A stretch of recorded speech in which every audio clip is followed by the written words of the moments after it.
हमारे ट्यूटोरियल्स की chemistry class में एक बार फिर से आप लोगों का स्वागत है। और आज का हमारा टॉपिक इलेक्ट्रोकेमिस्ट्री में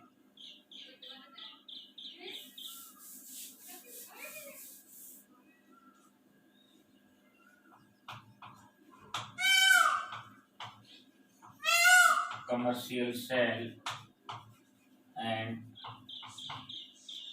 लेड स्टोरेज बैटरी। तो स्टूडेंट्स, आज का जो टॉपिक है इलेक्ट्रोकेमिस्ट्री में वो हमारा है commercial cell and lead storage battery.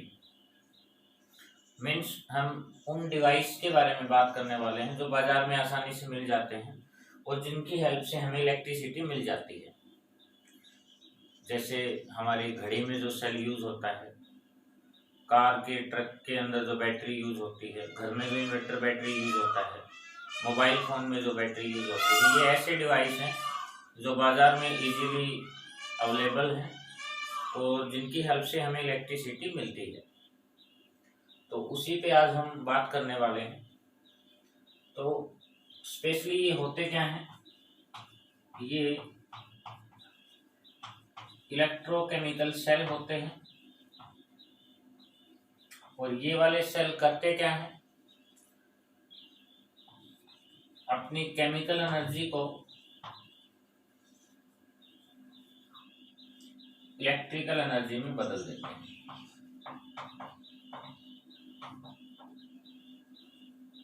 अपनी केमिकल एनर्जी को किस में बदल देते हैं? इलेक्ट्रिकल एनर्जी में बदल देते हैं। और जब ये ऐसा करते हैं तो इसके अंदर एक रिएक्शन होता है, केमिकल रिएक्शन, और वो ऐसा वैसा रिएक्शन नहीं होता है, एक स्पेशल टाइप रिएक्शन होता है जिस रिएक्शन की वजह से हमें इलेक्ट्रिसिटी मिलती है, और वो होता है बेटा रिडॉक्स रिएक्शन।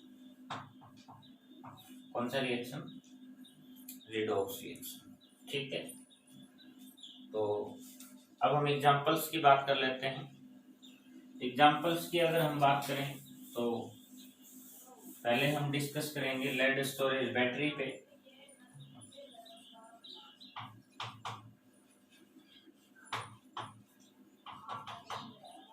इस लेड स्टोरेज बैटरी के अंदर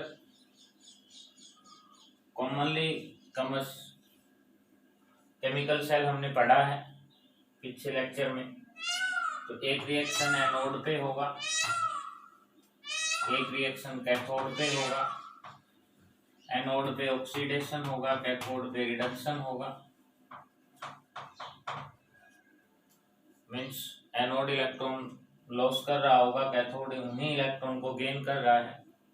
और इस सर्किट के अंदर एक और सर्किट हम लगा देते हैं जिसे साल्ट ब्रिज हम कहते थे। तो वो इलेक्ट्रॉन जहाँ से चलेगा वहाँ वापस भी आएगा और जिसकी हेल्प से हमें इलेक्ट्रिसिटी मिलेगी। तो इस लेड स्टोरेज बैटरी में लेड सल्फेट में कन्वर्ट हो रहा है एनोड पे, और कैथोड पे लेड ऑक्साइड हमारा रिड्यूस होकर के लेड सल्फेट में कन्वर्ट हो रहा है। लेड सल्फेट में कन्वर्ट हो रहा है और लेड ऑक्साइड लेड सल्फेट में कन्वर्ट हो रहा है। तो यहाँ हमने देखा कि लेड का ऑक्सीडेशन नंबर 0 से +2, और यहाँ तुम देखोगे +4 से +2। यहाँ इंक्रीज हो रहा है, यहाँ डिक्रीज हो रहा है। इट मीन्स यहाँ ऑक्सीडेशन और यहाँ रिडक्शन। और इनके बीच में हम H2SO4 रख देते हैं जो इन दोनों की कनेक्टिविटी का काम करेगा। अब रिएक्शन समझ लेते हैं। रिएक्शंस को जब हम समझेंगे तो लेड कन्वर्ट हुआ लेड सल्फेट में 0 से 2, इट मीन्स 2 इलेक्ट्रॉन लॉस किए। सल्फेट आयन कहाँ से आया? इस H2SO4 सॉल्यूशन से सल्फेट आयन हमारे पास आ गए। नेक्स्ट है लेड ऑक्साइड लेड सल्फेट में कन्वर्ट हो रहा है। ये लेड ऑक्साइड है, ये भी लेड सल्फेट में कन्वर्ट हो रहा है। +4 से +2 हो रहा है। इट मीन्स इलेक्ट्रॉन को कंज्यूम करेगा। 2 इलेक्ट्रॉन्स को इसने कंज्यूम किया। सल्फेट आयन भी है, कहाँ से आया, H2SO4 से। 2 हाइड्रोजन आयन वाटर मॉलिक्यूल्स में बदल जाएंगे और 4H प्लस आएंगे। ये हमारा रिएक्शंस है। दिखाई दे रहा है स्टूडेंट्स? क्या किया, लेड से लेड सल्फेट में कन्वर्ट हुआ, 0 से 2 2 इलेक्ट्रॉन का लॉस किया। यहाँ से लेड ऑक्साइड से लेड सल्फेट +4 से +2 डिक्रीज हो रहा है, तो यहाँ 2 इलेक्ट्रॉन्स लॉस हुए, तो यहाँ ये 2 इलेक्ट्रॉन को कंज्यूम करेगा। कंज्यूम करने के बाद सल्फेट आयन भी H2SO4 से आएगा। ये वाला सल्फेट आयन कहाँ से आया, यहाँ से आया। 2 ऑक्सीजन आयन हाइड्रोजन है, तो 2 वाटर मॉलिक्यूल्स में कन्वर्ट हो रहा है, 4H प्लस आयन। तो अब ध्यान से देखेंगे, 2 इलेक्ट्रॉन से 2 electron cancel out, Pb plus PbO2। 4 hydrogen ion, 2 SO4 sulphate ion, 2H2SO4 plus 2 PbSO4 plus 2H2O, और बदले में हमें इलेक्ट्रिसिटी मिल रही है। तो ये था बेटा हमारा लेड स्टोरेज बैटरी। एक रिएक्शन एनोड पे होगा, एक रिएक्शन कैथोड पे होगा। ये एनोड का रिएक्शन, ये कैथोड का रिएक्शन, और हमें ओवरऑल रिएक्शन मिल रहा है। अब जब ये बैटरी है, तो घंटे 2 घंटे 3 घंटे के बाद जब डिस्चार्ज हो जाएगी, जब हम इसका यूज करेंगे तो ये डिस्चार्ज भी होगी। अब डिस्चार्ज होने के बाद इसको हम चार्ज करते हैं, तो ड्यूरिंग चार्जिंग यहाँ जो रिएक्शन हो रहे हैं वो अपोजिट हो जाएंगे। Anode become cathode, cathode become anode. ध्यान देना है कि ड्यूरिंग रिचार्जिंग, जब रिचार्ज करेंगे तो हमारा जो एनोड है वो कैथोड बन जाएगा, और जो कैथोड है वो एनोड बन जाएगा, और इसके अंदर पहले जो रिएक्शन हो रहे थे वो अपोजिट हो जाएंगे। अब यहाँ पे ये बन रहे हैं, रिचार्जिंग में इनका हम कंज्यूम करेंगे, ये कंज्यूम होगा और हमें ये तीनों फिर से मिल जाएंगे, हमारा सेल फिर से काम करने लगेगा। ये तीनों ये कंज्यूम होंगे, ये तीनों फिर से मिल जाएंगे, हमारा सेल फिर से काम करने लगेगा। तो ये हमने किस पे फोकस किया, लेड स्टोरेज बैटरी पे। स्पेशल इंस्ट्रक्शन, स्पेशल ध्यान देना है कि इस लेड स्टोरेज बैटरी में जब हम यूज कर लेते हैं तो ये डिस्चार्ज हो जाती है, फिर हम इसको रिचार्ज करते हैं। तो ड्यूरिंग रिचार्जिंग, रिचार्जिंग के दौरान हमारा जो इस सेल के अंदर रिएक्शन हो रहा था वो अपोजिट हो जाएगा। जो रिएक्शन कैथोड पे है वो एनोड पे, जो रिएक्शन एनोड पे है वो कैथोड पे। अब हम नेक्स्ट एग्जांपल की बात कर लेते हैं। नेक्स्ट एग्जांपल हमारा है ड्राई सेल।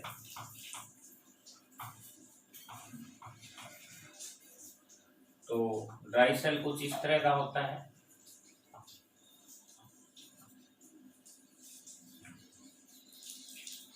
जो हम घड़ी में यूज करते हैं। तो इस ड्राई सेल के अंदर भी वही काम होगा, एक रिएक्शन एनोड पे होगा, एक रिएक्शन कैथोड पे होगा। तो एक रिएक्शन किस पे होगा, एनोड पे, एक रिएक्शन किस पे होगा, कैथोड पे। तो इस ड्राई सेल में होता क्या है कि ये एक कंटेनर है, इस कंटेनर के अंदर यहाँ पे हमने इसको इस जिंक कंटेनर के बेस से कनेक्ट नहीं करेंगे, ये ग्रेफाइट रोड लगा दिया, ये इसके ऊपर एक कैप लगा दिया। ये क्या है, ग्रेफाइट रोड।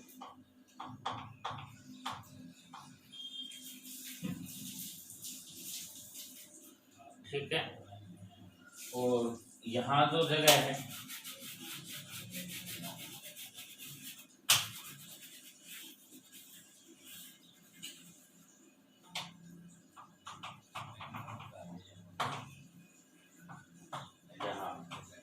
यहाँ हम डाल देंगे manganese oxide plus carbon powder, manganese oxide plus carbon powder इसमें। यहाँ इसके अंदर फिलअप कर देंगे और यहाँ हम डाल देंगे जो खाली जगह है zinc chloride plus ammonium chloride, zinc chloride plus ammonium chloride. यहाँ zinc chloride plus ammonium chloride डाल दिया। यहाँ ये जो है इसके अंदर मैग्नीज ऑक्साइड और कार्बन पाउडर डाल दिया। देखते हैं कि ड्राई सेल को जो हम तोड़ते हैं तो उसके अंदर से काले काले रंग का मटेरियल निकलता है, तो वो ये वाला होता है manganese oxide plus carbon powder. ये ग्रेफाइट रोड है, इसके ऊपर एक मेटल कैप लगा दी और ये कंटेनर है जिंक कंटेनर। तो ये जिंक कंटेनर किसका काम करेगा? एनोड। ये मेटल कैप किसका काम करेगी? कैथोड। और एक वायर से यहाँ पे एक बल्ब लगा दिया और इनको ज्वाइन कर दिया। एक बल्ब ग्लो करेगा जैसे इसके अंदर से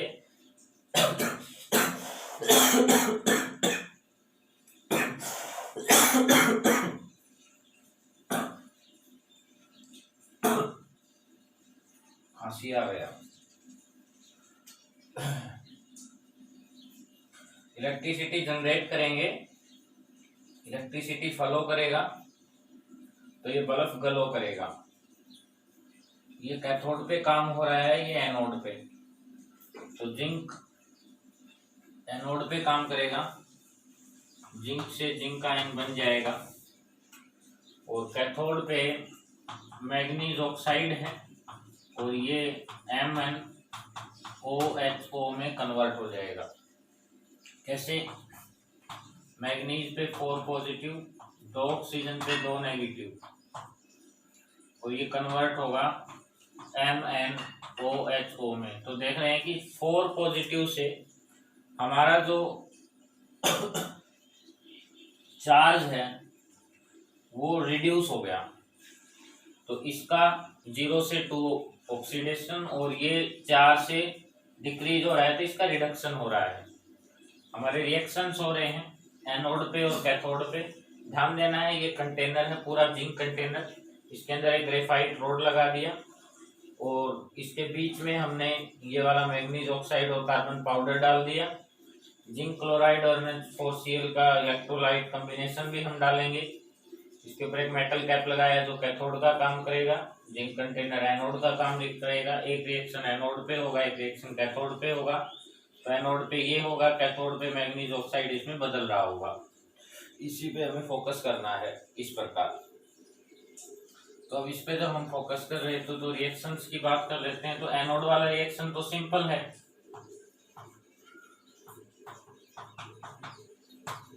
ये रिएक्शन एनोड पे हो रहा है और कैथोड पे रिएक्शन होगा मैग्नीज ऑक्साइड किसमें कन्वर्ट कर रहे हैं हम? MnOHO में। मैग्नीज ऑक्साइड किसमें कन्वर्ट कर रहे हैं? MnOHO में। तो अब हम ध्यान से देखेंगे कि इस रिएक्शंस के अंदर ये वाला OH आयन कहाँ से आएगा? इस रिएक्शंस के अंदर MnO2 plus carbon powder plus NaOH या KOH, NaOH या KOH। तो यहाँ से OH आयन आएगा, तो ये OH आयन ये इलेक्ट्रिसिटी को लॉस कर रहा है तो ये कंज्यूम करेगा। Mn से Mn positive, electrical city neutron रहेगी 2 से मल्टीप्लाई और यहाँ हमारा ओवरऑल रिएक्शन आ जाएगा। ठीक है स्टूडेंट, एक बार फिर से देख लो, ये एनोड पे ये कैथोड पे, ये रिएक्शन सिंपल है। इस रिएक्शन के इसमें कन्वर्ट हो रहा है तो MnOHO में। तो ये कहाँ से आया? ये इसके साथ हमने डाला, ठीक है, कार्बन पाउडर। अब जब ये रिएक्शन होगा तो हम बात कर रहे हैं कि गड़बड़ कर दिया क्या?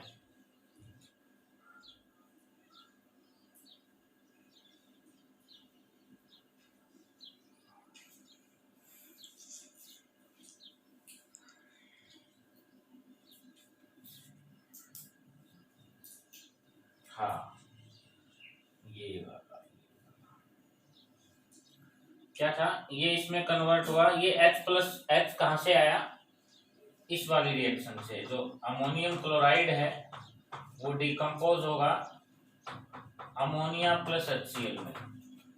इसमें डिकम्पोज होगा अमोनिया प्लस HCl में। तो ये H प्लस आयन यहां से आया, और अब इस पूरी सिस्टम को 2 से हम मल्टीप्लाई करेंगे तो ओवरऑल रिएक्शन बन जाएगा Zn प्लस, ये कैंसिल हो जाएंगे, 2H plus ion plus MnO2 2 Zn positive plus 2MnOHO, ये हमारा रिएक्शन आ जाएगा। ये ओवरऑल रिएक्शन है। ये वाला H आयन कहाँ से आया?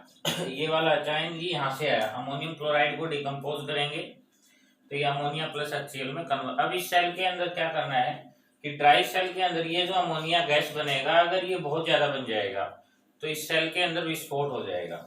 हमें इससे बचना है। तो यही जो अमोनिया है, ये अमोनिया इस जिंक क्लोराइड के साथ कंबाइन होकर के एक कॉम्प्लेक्स बना लेता है।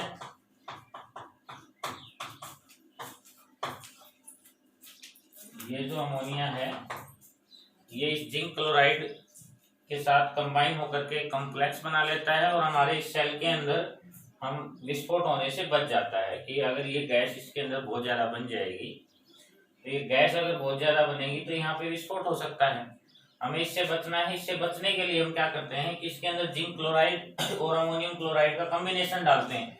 तो इसके डिकम्पोज होने से जो अमोनिया गैस बनती है वो इसके साथ मिलकर के कॉम्प्लेक्स बना लेती है, और हम ऐसा होने से बच जाते हैं। तो ये था हमारा ड्राई सेल, जिससे हमें इलेक्ट्रिसिटी। अब ड्राई सेल की एक खास बात होती है कि यूज एंड थ्रो होते हैं, यूज एंड थ्रो, इसीलिए इनको हम प्राइमरी सेल बोलते हैं। प्राइमरी सेल वो होते हैं जो यूज एंड थ्रो हैं, और सेकेंडरी सेल वो होते हैं जो रिचार्जेबल हैं, जैसे लेड स्टोरेज बैटरी। इससे पहले हमने लेड स्टोरेज बैटरी पढ़ा, वो सेकेंडरी सेल था, ये प्राइमरी सेल है। दोनों में डिफरेंस क्या है? सेकेंडरी सेल रिचार्जेबल सेल होते हैं, और प्राइमरी सेल हमारा यूज एंड थ्रो होता है। एक और सेल की हम बात कर लेते हैं। तो दूसरा जो सेल हमारा है वो हमारा है फ्यूल सेल। तो फ्यूल का मतलब जो ईंधन हम रसोई में पेट्रोल के फॉर्म में या डीजल की फॉर्म में, कार बैटरी में भी यूज करते हैं। तो फ्यूल सेल, हमें फ्यूल की हेल्प से सेल बनाना है। किसकी हेल्प से? फ्यूल की हेल्प से सेल बनाना है। तो मैंने हाइड्रोजन गैस लिया जो कि फ्यूल का काम करेगा, और ये ऑक्सीजन के साथ कांटेक्ट में आएगा, और ये यहाँ पे वाटर बनाएगा। साथ में हमें एनर्जी मिलेगी कि जब हमारा हाइड्रोजन ऑक्सीजन के कांटेक्ट में आता है, हमारा जो फ्यूल है हाइड्रोजन फ्यूल, हाइड्रोजन गैस जब ऑक्सीजन के कांटेक्ट में आता है तो वाटर बनाता है, साथ में हमें हीट एनर्जी मिलती है। अब ये जब डायरेक्ट कांटेक्ट में आएंगे तो यहाँ पे आग लग जाएगी, कैच फायर। जब हाइड्रोजन गैस डायरेक्ट ऑक्सीजन के कांटेक्ट में आती है तो it will catch fire and produce heat energy, और हमें ऐसा करने से बचना है। हमें ऐसा करना है कि एक दूसरे के कांटेक्ट में न आए।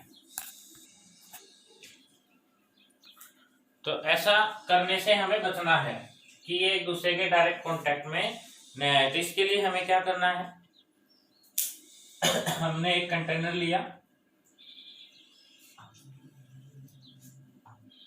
ये कंटेनर है, और इस कंटेनर के अंदर यहाँ पे एक रोड लगा दिया,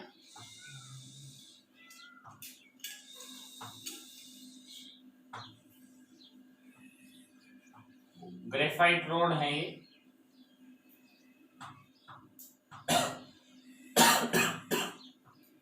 खांसी बहुत ज्यादा हो गया। और ये ग्रेफाइट रोड हमें पोरस ग्रेफाइट रोड लेने हैं। ये क्या लगा दिया हमने, पोरस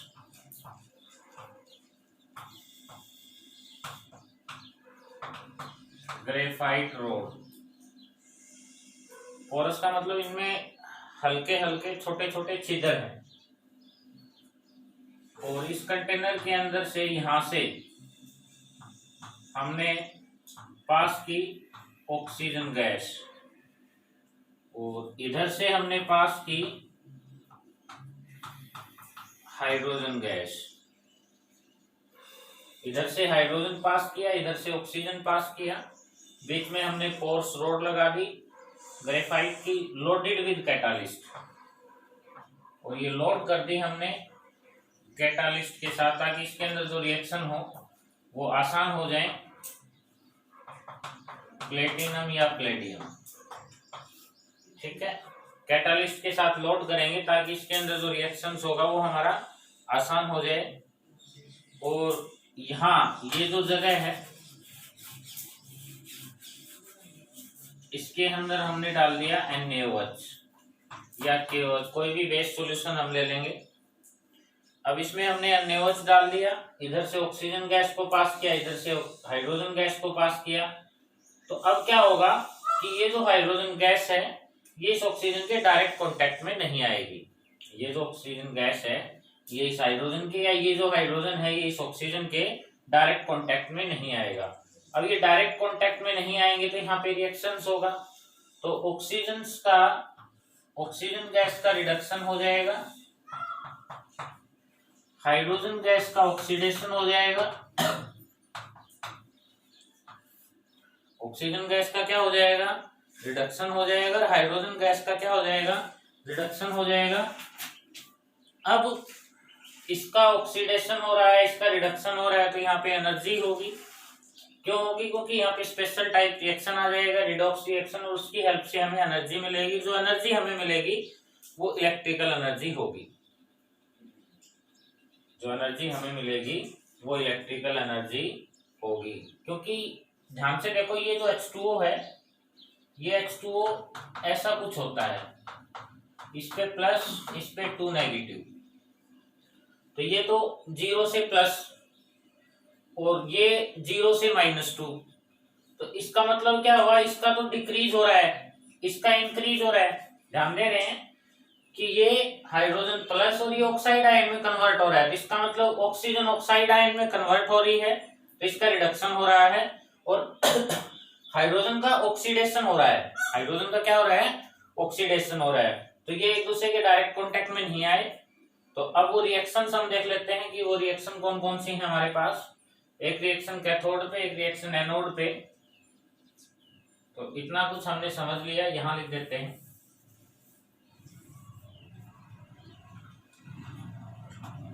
हाइड्रोजन कन्वर्ट हो रहा है हाइड्रोजन आयन में, लेकिन जब ये यहाँ हाइड्रोजन आयन में कन्वर्ट होगा तो वो फ्री हाइड्रोजन आयन नहीं होगा। ये थोड़ा सा ध्यान रखना है कि यहाँ हाइड्रोजन गैस हाइड्रोजन आयन में कन्वर्ट तो होगी, बट वो फ्री हाइड्रोजन आयन नहीं होगा। तो ये होगा HOH और 2 इलेक्ट्रॉन्स का लॉस होगा। ठीक है, तो OH आयन कहां से आया, इस NaOH सॉल्यूशन से OH आयन आ जाएगा इस रिएक्शंस के अंदर, तो 2 OH आयन, 2 हाइड्रोजन है तो 2 OH आयन होंगे। तो ऐसा कुछ हमने कर दिया। ये रिएक्शन हमारा एनोड पे है। दूसरा रिएक्शन है कि हमारा जो ऑक्सीजन है वो भी ऑक्साइड आयन में कन्वर्ट होगा, लेकिन फ्री नहीं, फ्री आयन नहीं होगा यहाँ पे। तो ये भी कुछ ऐसा होगा। अब बात कर रहे हैं कि ये कहां से आया। यहां से हम देखेंगे कि ये जो है ये इसमें कन्वर्ट हो जाएगा। ये था हमारा O negative H plus ion, तो ये OH आयन में कन्वर्ट हो रहा है। अब ध्यान देना है कि ये OH आयन में कन्वर्ट हुआ 2 ऑक्सीजन से 2 OH आयन। अब हमें इसे मेंटेन भी करना है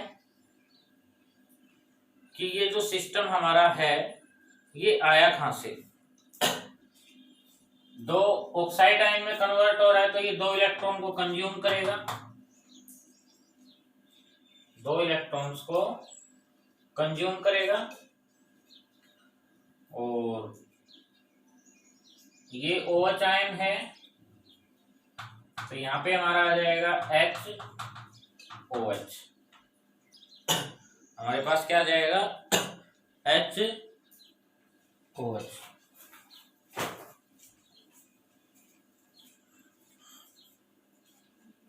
हम रिएक्शन देखेंगे, 2 OH आयन से 2 OH आयन कन्वर्ट हो गए, 2 इलेक्ट्रॉन से 2 कैंसिल हो गए, H2 plus half O2, 1 OH ion उसमें से माइनस हो जाएगा, H2O बन जाएगा और हमें यहाँ पे एनर्जी मिल जाएगी, इलेक्ट्रिकल एनर्जी। हमें यहाँ पे क्या मिल जाएगी, इलेक्ट्रिकल। देखो 2 गैस लेके चले, अब ये डायरेक्ट कांटेक्ट में नहीं आए, डायरेक्ट कांटेक्ट में ना आकर के अब जो हमें एनर्जी मिली वो इलेक्ट्रिकल एनर्जी है। अब जो एनर्जी हमें मिली वो क्या है, इलेक्ट्रिकल एनर्जी है। अब ध्यान रखना है कि इस फ्यूल सेल के अंदर जरूरी नहीं कि हम फ्यूल के तौर पे हाइड्रोजन का ही यूज करें, इसकी जगह हम मीथेन या इथेन भी ले सकते हैं, लेकिन मोस्टली हम हाइड्रोजन का ही यूज करते हैं। जरूरी नहीं है कि हम हाइड्रोजन का यूज करें, इसकी जगह हम इस तरह के फ्यूल भी हम ले सकते हैं, बट इन जनरल हम क्या लेते हैं, हाइड्रोजन लेके चलते हैं। तो इसको H2O2 सेल भी बोल देते हैं। ध्यान रखना है इसी का नाम है फ्यूल सेल, लेकिन ये ध्यान रखना है कि जरूरी नहीं कि हाइड्रोजन का यूज करें, दूसरी गैस का भी यूज कर सकते हैं, लेकिन मोस्टली हम करते हैं हाइड्रोजन का यूज है। एक रिएक्शन कैथोड पे, एनोड पे, और ऐसा सब कुछ हमने लिख दिया। ध्यान देना है कि ये फ्री ऑक्साइड आयन में कन्वर्ट नहीं होगा, इस प्रकार के आयन्स में कन्वर्ट होगा। ये आया कहां से, यहां से आएगा। ठीक है, तो ऐसा कुछ हमने किया और हमारा रिएक्शन कंप्लीट। तो ये थे हमारे सेल और लेड स्टोरेज बैटरी जिसपे हमने बात की। आज की क्लास में बस इतना ही, फिर मिलते हैं अगली क्लास में।